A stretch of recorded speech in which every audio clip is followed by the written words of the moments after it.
નમસ્તે મિત્રો, હું છું નવરંગ સેન અને સ્વાગત છે આપનું આમ ગુજરાતના અમેરિકા સ્પેશિયલ ન્યૂઝ બુલેટિનમાં. રવિવાર જુલાઈ 5ના સમાચારોમાં જોઈશું અમેરિકાથી હાલના દિવસોમાં રોજે રોજ કેટલા ઇલીગલ ઇમિગ્રન્ટ્સને ડિપોર્ટ કરવામાં આવી રહ્યા છે તેની માહિતી જાણીશું. અમેરિકા ઇન્ડિયન સિનિયર સિટીઝન્સ માટે સ્વર્ગ છે કે પછી નરક તે અંગે આપ સૌ દર્શકોએ આપેલા પોતાના મંતવ્યોનો એક અહેવાલ અને છેલ્લે અમેરિકામાં આજથી 26 વર્ષ પહેલા મોતને ઘાટ ઉતારાયેલા ગુજરાતી ડોક્ટર રમેશ સુતરિયાની હત્યારી પત્ની કિન્નરી વિશે આયમ ગુજરાતને મળેલી અત્યંત ચોંકાવનારી માહિતી સાથેનો એક વિગતવાર રિપોર્ટ આજના આ ન્યૂઝ બુલેટિનમાં. અમેરિકાથી રોજે રોજ ડિપોર્ટ થઈ રહેલા ઇલીગલ ઇમિગ્રન્ટ્સના આંકડા શેર કરતા DHSના સેક્રેટરી માર્કવેન મલિને ખૂબ જ ચોંકાવનારો દાવો કર્યો છે. હાલ રોજના 2000થી પણ વધુ લોકો અરેસ્ટ થઈ રહ્યા છે. તેવામાં ડિપોર્ટ કરાઈ રહેલા લોકોનો આંકડો તેનાથી પણ વધારે છે તેવું DHSના સેક્રેટરીનું કહેવું છે. ન્યુયોર્કમાં ગત બુધવારે એક પ્રેસ કોન્ફરન્સ દરમિયાન મલિને જણાવ્યું હતું કે છેલ્લા કેટલાક અઠવાડિયાથી અમેરિકાથી રોજના 3000થી પણ વધુ લોકોને ડિપોર્ટ કરવામાં આવી રહ્યા છે. તેમણે એવું પણ કહ્યું હતું કે આ આંકડો 3200 સુધી પહોંચી ગયો છે. જો અમેરિકામાંથી રોજના 2000 જેટલા ઇલીગલ ઇમિગ્રન્ટ્સ જ પકડાતા હોય તો 3200 લોકો કઈ રીતે ડિપોર્ટ થઈ શકે તેના વિશે DHSના સેક્રેટરીએ કોઈ ફોડ નથી પાડ્યો. પણ જો તેમનો આ દાવો સાચો માની લઈએ તો ઇમિગ્રેશન કોર્ટ્સમાં હાલ કયા સ્કેલ પર લોકોના ડિપોર્ટેશન ઓર્ડર ઇસ્યુ થઈ રહ્યા છે તેનો અંદાજ પણ લગાવી શકાય છે. અમેરિકામાં આ હદે ડિપોર્ટેશન અગાઉ ક્યારેય નથી થયું. આઈસ દ્વારા રોજે રોજ કરાતી ધરપકડોનો આંકડો ડબલ થઈ ગયો છે તેવા રિપોર્ટ્સ બાદ હવે DHSના સેક્રેટરીએ ડિપોર્ટેશનને લઈને જે દાવો કર્યો છે તેવું પણ દર્શાવે છે કે અમેરિકામાં ફરી માસ ડિપોર્ટેશનનો ધમધમાટ શરૂ થઈ ગયો છે. જોકે ચાલુ વર્ષમાં કયા દેશના કેટલા લોકોને રવાના કરવામાં આવ્યા તેનો કોઈ રેકોર્ડ શેર કરવામાં નથી આવ્યો. ઉલ્લેખનીય છે કે છેલ્લા ઘણા મહિનાથી અમેરિકાથી મહિનાની average 2 deportation flights India land થઈ રહી છે, જેમાં પંજાબ, હરિયાણા અને ગુજરાતના લોકોની સંખ્યા સૌથી વધુ હોય છે. જોકે આ ફ્લાઇટ્સ ક્યારે આવે છે, તેમાં કેટલા લોકોને મોકલવામાં આવે છે અને પાછા આવનારા ત્યાં કઈ રીતે પહોંચ્યા હતા તેમજ તેમનું સ્ટેટસ શું હતું તેની કોઈ પણ માહિતી જાહેર કરવામાં નથી આવતી. ડિપોર્ટેશન ફ્લાઇટ જ્યારે પણ લેન્ડ થાય ત્યારે તેની માહિતી આપવાને બદલે 1-2 મહિને સરકાર ડિપોર્ટ થયેલા લોકોનો કુલ આંકડો જ જણાવે છે. જો હાલ ખરેખર રોજના 3000થી 3200 જેટલા એલિયન્સને ડિપોર્ટ કરવામાં આવી રહ્યા હોય તો તેમની મહિનાની સંખ્યા 90થી 95000 જેટલી થાય અને ટ્રમ્પ એડમિનિસ્ટ્રેશન આ જ સ્પીડમાં ડિપોર્ટેશન કરતું રહે તો વર્ષમાં 1 મિલિયન એલિયન્સને ડિપોર્ટ કરવાનો ટાર્ગેટ પણ પૂરો થઈ જાય. માર્કવેન મલિનનું કહેવું છે કે જે લોકોને ડિપોર્ટ કરાઈ રહ્યા છે તેમાંના મોટાભાગના લોકો ક્રિમિનલ બેકગ્રાઉન્ડ ધરાવે છે. જોકે ઇમિગ્રેશનના તરફદારો તેમની આ દલીલ સાથે સહમત નથી, કારણ કે જે લોકોને અરેસ્ટ કરવામાં આવી રહ્યા છે અને જે આઈસની જેલમાં ઘણા સમયથી બંધ છે તેવા 50થી 60 કે પછી 70% લોકોનો કોઈ ક્રિમિનલ રેકોર્ડ નથી. તો પછી ડિપોર્ટ થનારામાંથી બહુમતી લોકો ક્રિમિનલ્સ કઈ રીતે હોય તે પણ એક સવાલ છે. એવું નથી કે જે લોકો ડિપોર્ટ થઈ રહ્યા છે તે તમામ ઇલીગલ એલિયન્સ જ છે. નોન ઇમિગ્રન્ટ વિઝા પર અમેરિકા આવેલો કોઈ શખ્સ જો ક્રાઇમ કરતા પકડાય કે પછી કોર્ટ દ્વારા તેને કોઈ કેસમાં કસૂરવાર ઠેરવવામાં આવે તો સજા પૂરી થયા બાદ તેને પણ ડિપોર્ટ કરી શકાય છે. ટ્રમ્પ પહેલાં ઓબામાએ રેકોર્ડ બ્રેક ડિપોર્ટેશન કર્યું જ હતું, પણ ઓબામાના કાર્યકાળ દરમિયાન જે 31 લાખ જેટલા એલિયન્સને ડિપોર્ટ કરવામાં આવ્યા હતા તેમાં બોર્ડર પર જ પકડી લીધા બાદ પાછા મોકલી દેવાયા હોય તેવા મેક્સિકન્સ અને લેટિન અમેરિકન્સની સંખ્યા ઘણી જ સારી એવી હતી. જોકે ટ્રમ્પના કાર્યકાળમાં ઇલીગલ બોર્ડર ક્રોસિંગ ખૂબ જ ઓછું થઈ ગયું હોવાને કારણે તેમના માટે ઓબામાનો રેકોર્ડ તોડવો મુશ્કેલ છે. પણ તેમ છતાં તેમનું એડમિનિસ્ટ્રેશન દેશની અંદરથી મોટા પાયે ધરપકડો કરી ડિપોર્ટેશનનો આંકડો વધારી રહ્યું છે અને તેના માટે DHSને બિગ બ્યુટીફુલ એક્ટ હેઠળ બિલિયન્સ ઓફ ડોલર્સનું ફંડ પણ આપવામાં આવ્યું છે. આઈસે ગયા વર્ષે 10,000 નવા એજન્ટ્સની ભરતી શરૂ કરી હતી અને સાથે જ ઇમિગ્રેશન કોર્ટ્સમાં પણ મોટા પાયે જૂના જજીસની સાફસૂફી કરી નવા ઇમિગ્રેશન જજીસ અને સરકારની ભાષામાં કહીએ તો ડિપોર્ટેશન જજીસની ભરતી કરવામાં આવી છે. ભૂતપૂર્વ DHS સેક્રેટરી ક્રિસ્ટી નોમના કાર્યકાળના છેલ્લા દિવસોમાં પ્રોટેસ્ટ અને શૂટિંગને કારણે માસ ડિપોર્ટેશન ખાસું પ્રભાવિત થયું હતું. પણ છેલ્લા 6 મહિનામાં ટ્રમ્પ સરકારે ઇલીગલ ઇમિગ્રન્ટ્સને પકડીને ડિપોર્ટ કરવા માટે જે પ્લાન બનાવ્યો છે તેનો અમલ શરૂ થઈ ગયો હોવાથી છેલ્લા કેટલાક દિવસોમાં રોજે રોજ થતી ધરપકડ અને ડિપોર્ટેશનનો આંકડો સતત વધી રહ્યા છે અને સાથે જ આઈસની જેલો પણ પેક છે. ટ્રમ્પે ઇમિગ્રેશન પોલિસીમાં ધરખમ ફેરફારો કરીને અસાયલમ સહિતના કેસ લાંબા ના ચાલે તે સુનિશ્ચિત કર્યું છે અને સાથે જ તેમની સરકારમાં ઇમિગ્રન્ટ્સનું જેલમાંથી છૂટવું પણ ખૂબ જ મુશ્કેલ થઈ ગયું છે. જેના પરિણામે આઈસના હાથમાં આવેલો ઇમિગ્રન્ટ પોતાના જ રિમૂવલ પેપર્સ પર ફટાફટ સાઇન કરી નાખે છે અને કોર્ટ્સ પર પણ વધુમાં વધુ બીજી કે ત્રીજી મુદતમાં જ ફાઇનલ ડિપોર્ટેશન ઓર્ડર ઇસ્યુ કરી દેવાનું ખાસું પ્રેશર છે. આ બધા સિવાય હવે ટ્રાફિક સ્ટોપ દ્વારા કરાતી ધરપકડો ઉપરાંત ઇમિગ્રેશન કોર્ટ્સમાંથી અને આઈસની ઓફિસમાંથી પકડાતા લોકોનો આંકડો પણ વધી રહ્યો છે, જેના કારણે લોકોએ આઈસમાં હાજરી પુરાવાનું કે પછી ઇમિગ્રેશન કોર્ટમાં જવાનું પણ છોડી દીધું છે અને આવા લોકોની સંખ્યા પણ વધી રહી છે. અમેરિકામાં કોઈ સ્ટેટસ વિના રહેતા લોકોએ એ વાત સમજી લેવાની ખાસ જરૂર છે કે જો તેઓ લોકલ પોલીસ કે આઈસના હાથમાં આવી જશે તો તેમને ડિપોર્ટેશન લીધા સિવાય લગભગ છૂટકો નથી, કારણ કે ટ્રમ્પ સરકારે એક પછી એક રિસ્ટ્રિક્શન્સ દ્વારા ઇલીગલ એલિયન્સનું અમેરિકામાં રહેવું મુશ્કેલ કરી નાખ્યું છે. હવે તો તેઓ વર્ક પરમિટ વિના જોબ પણ ન કરી શકે તે માટે નવેસરથી વર્ક સાઇટ્સ પર રેડ ફરી શરૂ કરવાની પણ તૈયારી ચાલુ થઈ ગઈ છે.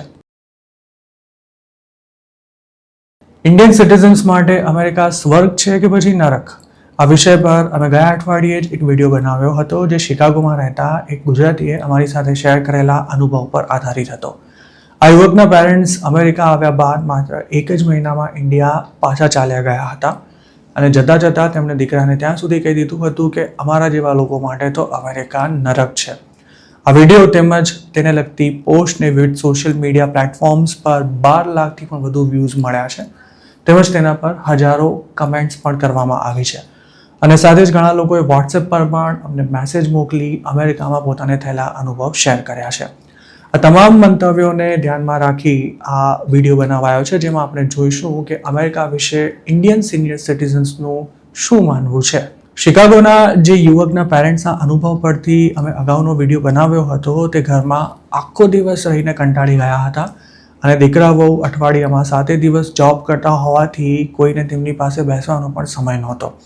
ઇન્ડિયામાં આરામની જિંદગી જીવનારા આ વડીલ દંપતી માટે અમેરિકામાં અનુભવાયેલી એકલતા એટલી બધી અકળાવનારી હતી કે તેમણે એક જ મહિનામાં પાછા આવવાનો નિર્ણય લઈ લીધો હતો. જોકે યુએસમાં રહીને આવેલા કે પછી હાલમાં ત્યાં જ રહેતા અમુક વડીલોનું એવું પણ કહેવું છે કે ઇન્ડિયામાં અહીંના જેવી સવલતો મળવી અશક્ય છે.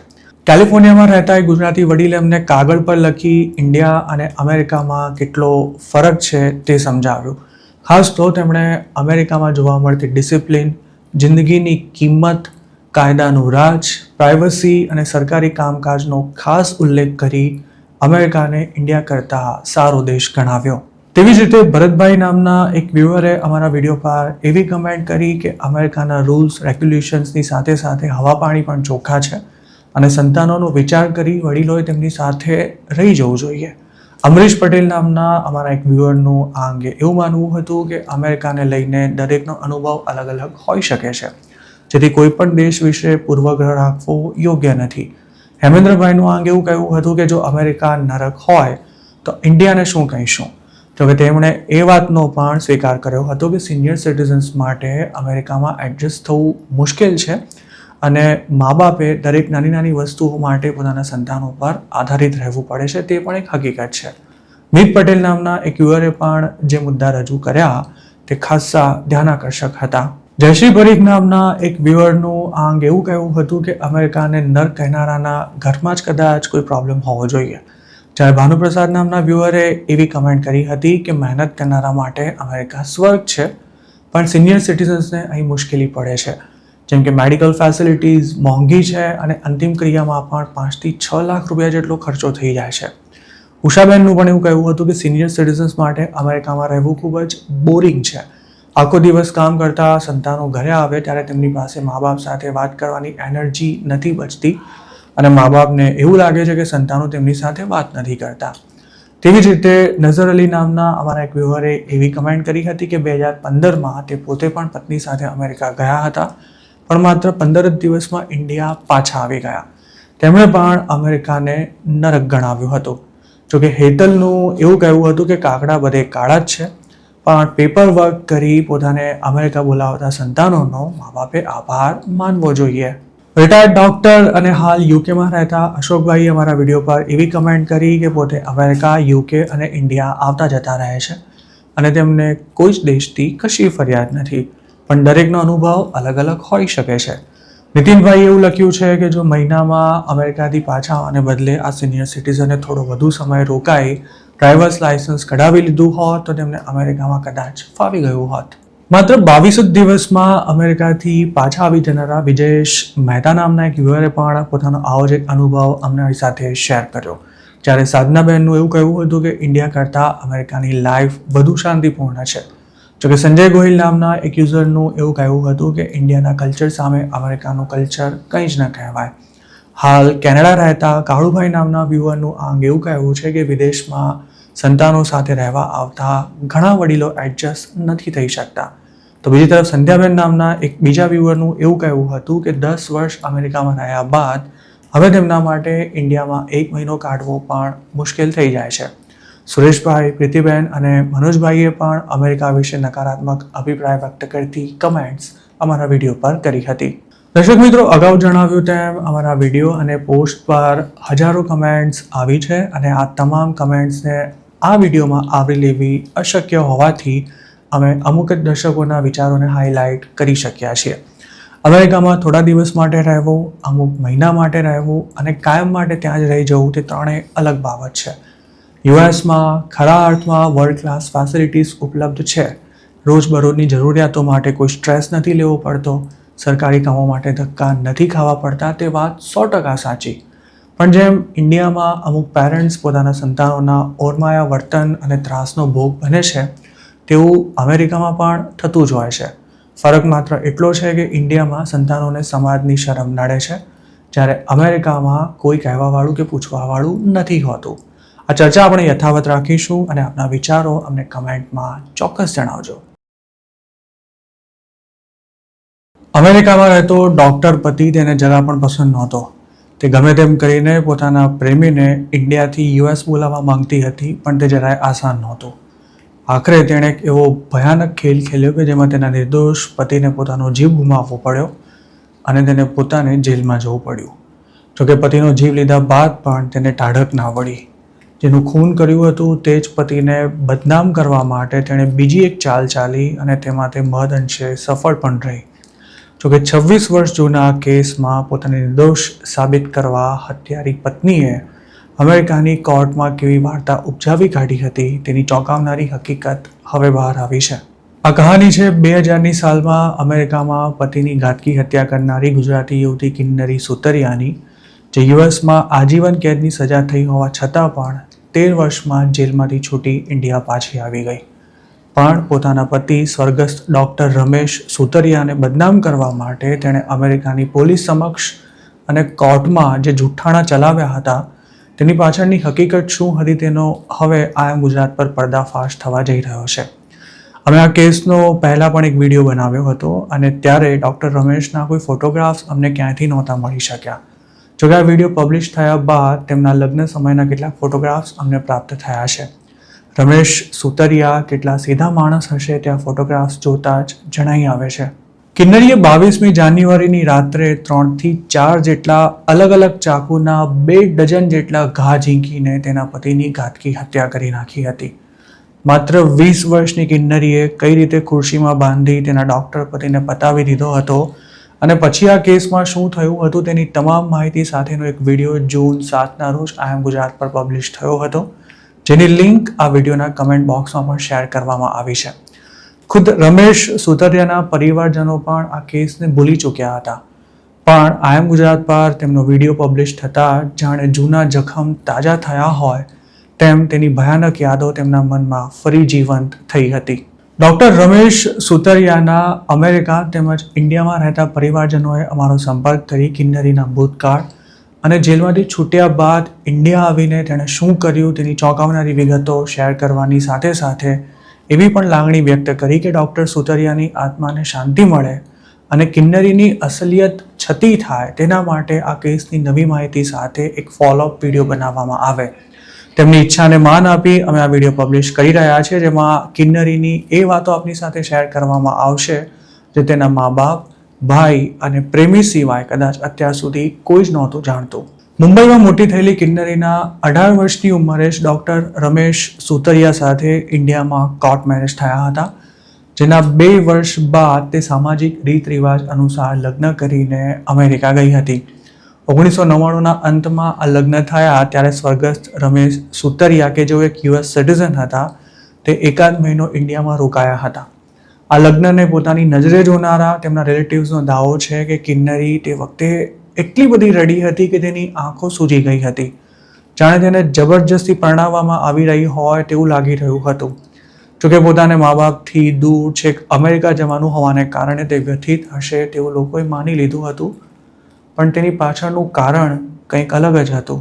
રમેશ સુતરિયાના સંબંધીઓનો દાવો છે કે કિન્નરીનું પહેલેથી જ એક નજીકના સંબંધીના દીકરા સાથે અફેર ચાલી રહ્યું હતું અને તે પહેલાં પણ તેણે મુંબઈમાં ઘણા લફડા કર્યા હતા.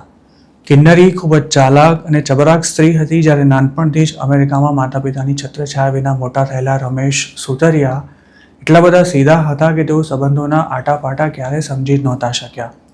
રમેશ અને કિન્નરી માઉન્ટ આબુ ફરવા ગયા ત્યારે પણ તેને પોતાના પતિને ખાઈમાં ધકેલી દેવાનો વિચાર આવ્યો હતો અને મજાકના નામે તેણે આ વાત કરી પણ હતી, પણ ત્યારે રમેશ સુતરિયાને કિન્નરી પર કોઈ શંકા નહોતી ગઈ.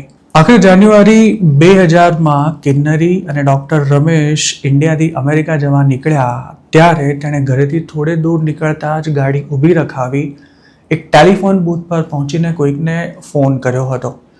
કિન્નરી એવું બહાનું કાઢ્યું હતું કે મારે મમ્મી સાથે વાત કરવી છે, પણ હકીકત એ હતી કે ત્યારે કિન્નરીએ તેની મમ્મીને નહીં પણ પોતાના પ્રેમીને ફોન કર્યો હતો. અમેરિકા પહોંચ્યા બાદ કિન્નરી માટે પ્રેમી સાથે વાત કરવું પણ મુશ્કેલ બની ગયું હતું અને ડૉક્ટર રમેશ સાથે તે એક સેકન્ડ માટે પણ રહેવા તૈયાર નહોતી. જોકે પતિનો કાંટો કઈ રીતે કાઢવો અને પ્રેમીને કઈ રીતે અમેરિકા બોલાવી શકાય તે કિન્નરીને નહોતું સમજાઈ રહ્યું. પોતાના દિમાગમાં શું ચાલી રહ્યું છે તેની કોઈને ગંધ સુદ્ધા ન આવે તે સુનિશ્ચિત કરવા પણ કિન્નરી ડૉક્ટર સુતરિયાના યુએસમાં રહેતા રિલેટિવ સામે એકદમ ડાયડમરી બનીને રહેવાનો ડોળ કરી રહી હતી. 22 જાન્યુઆરીની રાત્રે ડૉક્ટર સુતરિયાનું મર્ડર થયું તે પહેલાં કિન્નરીએ નવા ચાકુ ખરીદ્યા હતા અને તેનાથી જ તેણે પતિનું કાસળ કાઢી નાખ્યું હતું. તે દિવસે સાંજે રમેશ અને કિન્નરી કોઈ હિન્દી મૂવી જોવા માટે ગયા હતા તેવું પોલીસ તપાસમાં જ તે વખતે જાણવા મળ્યું હતું. ડૉક્ટર રમેશ સુતરિયાના એક નજીકના પરિચિતનું આ અંગે એવું કહેવું હતું કે કિન્નરીએ તે વખતે ચર્ચાસ્પદ બનેલી હિન્દી થ્રિલર મૂવી કોનમાંથી પ્રેરણા લઈ તેમાં હિરોઈન જે રીતે લોકોના મર્ડર કરે છે બિલકુલ તે જ રીતે ચાકુના ઉપરા છાપરી ઘા મારી ડૉક્ટર રમેશ સુતરિયાને પતાવી દીધા હતા. તે રાતે તેણે મૂવીનો સીન ક્રિએટ કરવાનું બહાનું કાઢી રમેશ સુતરિયાને પહેલાં તો ખુરશીમાં બાંધ્યા હતા અને પછી તે ચાકુ લઈને તેમના પર તૂટી પડી હતી. આ હુમલા દરમિયાન ચાકુ વળી ગયા હતા, તૂટી ગયા હતા, તો પણ રમેશના શ્વાસ બંધ ન થયા ત્યાં સુધી કિન્નરી નહોતી અટકી. કિન્નરીનો પ્લાન કંઈક એવો હતો કે પતિની હત્યા કર્યા બાદ સામેથી જ પોલીસને ફોન કરીને એવું કહેવું કે લૂંટના ઈરાદા સાથે કોઈ ઘરમાં ઘૂસી ગયું હતું અને તેણે જ રમેશ સુતરિયાને મારી નાખ્યા. જોકે અંતિમ શ્વાસ લેતા પહેલાં રમેશ સુતરિયા ગમે તેમ કરીને નજીકમાં જ રહેતા પોતાના સંબંધીને ફોન કરી શક્યા હતા. લોહી લુહાણ હાલતમાં તેમના મોઢામાંથી માત્ર 4 જ શબ્દો નીકળ્યા હતા: કિન્નરીએ મને મારી નાખ્યો. આ ફોન આવતા જ તેમના સંબંધી અપાર્ટમેન્ટ પર પહોંચી ગયા હતા અને કિન્નરી અંદર પૂરાઈ ગઈ હતી. જો રમેશે મળતા પહેલાં ફોન ન કર્યો હોત તો કદાચ કિન્નરીએ બીજા કોઈએ ડૉક્ટર રમેશનું ખૂન કરી નાખ્યું છે તે કહાની ચલાવે રાખી હોત. ડૉક્ટર રમેશની હત્યા થઈ ત્યારે કિન્નરી સિવાય ઘરમાં કોઈ જ હાજર નહોતું. તે પ્રસ્થાપિત થઈ જતા ખૂનનો આરોપ તેના પર જ મૂકવામાં આવ્યો હતો. જોકે ત્યારે પણ કિન્નરીએ એવી કહાની ઊભી કરી હતી કે ડૉક્ટર રમેશ તેની સાથે બેડરૂમમાં ખૂબ જ ગંદી હરકતો કરતા હતા, જે પોતાને જરાય પસંદ ન હોવાથી સહનશક્તિની મર્યાદા આવી જતાં પોતે તેમની હત્યા કરી નાખી. પણ હકીકત કંઈક અલગ જ હતી. ડૉક્ટર રમેશને અંગત રીતે ઓળખતા લોકોનું કહેવું છે કે તે એટલા સીધા માણસ હતા કે કોઈ તેમને લાફો મારી દે તો પણ તેમના મોઢામાંથી એક શબ્દ ના નીકળે. તેવામાં કિન્નરી સાથે તેમણે આવી હરકતો કરી હોય તેવો કોઈ સવાલ જ ઊભો નથી થતો. કિન્નરી અને ડૉક્ટર રમેશ 1-1.5 મહિનાના લગ્ન જીવન દરમિયાન કદાચ ક્યારેય ફિઝિકલ પણ નહોતા થયા, કારણ કે કિન્નરી તે વખતે પ્રેગ્નન્ટ હતી અને તેનો પ્રેમી ઇન્ડિયામાં રહેતો હતો. ડિસેમ્બર 1999માં ડૉક્ટર રમેશ સાથે લગ્ન થયા તે પહેલાં જ કિન્નરી પ્રેગ્નન્ટ હતી અને ડૉક્ટર રમેશનું મર્ડર થયું ત્યારે તેને 3 મહિનાની પ્રેગ્નન્સી હોવાનું કન્ફર્મ થયું હતું. જેલના રેકોર્ડ્સમાં તેનો ક્યાંય પણ ઉલ્લેખ નહોતો કરાયો, પણ રમેશ સુતરિયાના સંબંધીઓનો એવો દાવો છે કે કિન્નરીએ જેલમાં જ અબોર્શન કરાવ્યું હતું. માત્ર 20-21 વર્ષની કિન્નરી એટલી હોશિયાર હતી કે તેણે જેલના સાયકોલોજિસ્ટને પણ પોતાની જાળમાં ફસાવી તેના દિમાગમાં એવું ઠસાવી દીધું હતું કે પોતે કોઈનું મર્ડર કરી શકે તેવી વ્યક્તિ જ નથી અને સંજોગોએ તેને આમ કરવા મજબૂર કરી દીધી. આ જ કારણે કોર્ટે પણ તેના પર લાગેલા ફર્સ્ટ ડિગ્રી મર્ડરના આરોપને ડાઉનગ્રેડ કરી સેકન્ડ ડિગ્રી મર્ડર કરી નાખ્યો હતો. 2000ની સાલમાં જ કિન્નરીને આજીવન કેદની સજા ફટકારવામાં આવી, જેમાં તેને ફરજિયાતપણે 11 વર્ષ જેલમાં જ કાઢવાના હતા. લગભગ 2013માં જેલમાંથી છૂટેલી કિન્નરીને ઇન્ડિયા ડિપોર્ટ કરી દેવાઈ હતી. તે ઇન્ડિયા લેન્ડ થતાં જ સૌરાષ્ટ્રમાં રહેતા પોતાના પ્રેમીના ઘરે પહોંચી હતી. તેનો પ્રેમી ત્યાર સુધીમાં પરણી ચૂક્યો હતો અને તેના ઘરે 1-2 બાળકો પણ હતા. જોકે કિન્નરીએ પ્રેમીના ઘરે પહોંચીને તેને મોઢે જેવું કહ્યું હતું કે તારા માટે થઈને હું મારા પતિનું મર્ડર કરી 13 વર્ષ જેલમાં કાઢીને આવી છું. કિન્નરીએ તેના પ્રેમી સાથે જ રહેવા માટે જીદ પકડી હતી અને તેનો આ પ્રેમી કિન્નરીને પોતાની સાથે રાખવા માટે તૈયાર પણ થઈ ગયો હતો. પણ આ નાટકનો ગણતરીના સમયમાં જ અંત આવ્યો હતો. 2013માં જ કિન્નરી ગુજરાત છોડીને મુંબઈ પહોંચી ગઈ હતી અને ત્યાં તેણે પોતાની નવી જિંદગી શરૂ કરી. એવું કહેવાય છે કે મુંબઈમાં તે યોગ શીખવતી. તે દરમિયાન થોડા જ વર્ષોમાં કિન્નરીને બીજા કોઈની સાથે પ્રેમ થઈ ગયો અને તેની જ સાથે લગ્ન કરી તે પોતાની લાઈફમાં સેટ થઈ ગઈ. કિન્નરી ખાસું સમય મુંબઈમાં રહ્યા બાદ વિદેશ ચાલી ગઈ હોવાનું પણ કહેવાય છે.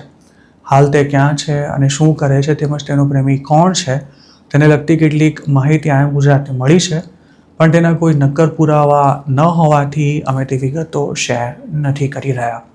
કિન્નરીએ જો રમેશ સુતરિયા ત્રાસ આપતા હતા એટલે જ તેમની હત્યા કરી નાખી એવી કહાની ઊભી કરી જજ અને જેલના સાયકોલોજિસ્ટનો વિશ્વાસ ન જીત્યો હોત તો કદાચ તેના પર લગાવાયેલો ચાર્જ ડાઉનગ્રેડ ન થયો હોત અને તે આજની તારીખે પણ અમેરિકાની જેલમાં સબડતી હોત. કિન્નરીએ પોતાના વકીલની સલાહ પર ફર્સ્ટ ડિગ્રી મર્ડર ચાર્જ સ્વીકારવાનો ઇનકાર કરી દીધો હતો અને જ્યારે ચાર્જ ડાઉનગ્રેડ કરાયો ત્યારે તેની સામે કોઈ અપીલ નહોતી કરી, કારણ કે તે જાણતી હતી કે સેકન્ડ ડિગ્રી મર્ડરમાં તે 14-15 વર્ષમાં જેલમાંથી છૂટી શકે છે, જ્યારે ફર્સ્ટ ડિગ્રી મર્ડરના કેસમાં તેને કદાચ આજીવન જેલમાં રહેવું પડ્યું હોત. કિન્નરી જેલમાં ગઈ ત્યારે તેની ઉંમર માંડ 20-21 વર્ષ હતી. 13 વર્ષ બાદ તે બહાર આવી ત્યારે 33-34 વર્ષની થઈ હશે. મતલબ કે તેને ઘણી જિંદગી જીવવાની બાકી હતી. જોકે તેના પર વિશ્વાસ મૂકવાની સજા ડૉક્ટર રમેશ સુતરિયા જેવા સજ્જન માણસને પોતાનો જીવ આપીને ભોગવવી પડી. રમેશ સુતરિયા એટલા કમનસીબ કે તે માંડ 6-7 વર્ષના હતા ત્યારે તેમના પિતાની ધારદાર હથિયારના ઘા મારીને તેમની જેમ જ હત્યા કરવામાં આવી હતી. ત્યારબાદ તેમના નજીકના સંબંધી તેમને અડોપ્ટ કરી અમેરિકા લઈ ગયા હતા. પણ અમેરિકામાં ડૉક્ટર સુતરિયાનું બાળપણ ખૂબ જ કપરી સ્થિતિમાં પસાર થયું હતું. તેમ છતાંય જાત મહેનતે આ માણસ ભણી ગણીને ડૉક્ટર બનવાની તૈયારીમાં હતો, પણ તે પહેલાં ચારિત્રહીન પત્નીના હાથે તેને પોતાનો જીવ ગુમાવવો પડ્યો. કિન્નરીએ ભલે પોતાની સજા ભોગવી લીધી હોય, પણ ઉપરવાળાની કોર્ટમાં તેનો હિસાબ થવાનો હજુ બાકી છે. ધંધુકાની એક હોસ્પિટલના ગેટ પર આજે પણ ડૉક્ટર રમેશ સુતરિયાનું નામ લખ્યું છે, પણ આ હોસ્પિટલમાં સારવાર લઈ ચૂકેલા હજારો દર્દીઓને કદાચ ડૉક્ટર સુતરિયાનો ઇતિહાસ ખબર નહીં હોય. તો મિત્રો, આ હતા અમેરિકાના આજના મુખ્ય સમાચાર.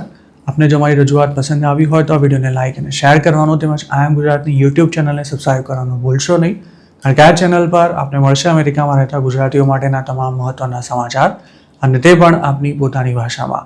આપ જો મારી સાથે કોઈ ટિપ શેર કરવા માંગતા હો તો હાલ સ્ક્રીન પર દેખાડેલા વોટ્સએપ નંબર પર પણ અમારો સંપર્ક કરી શકો છો. આપની ઓળખ ગુપ્ત રાખવામાં આવશે.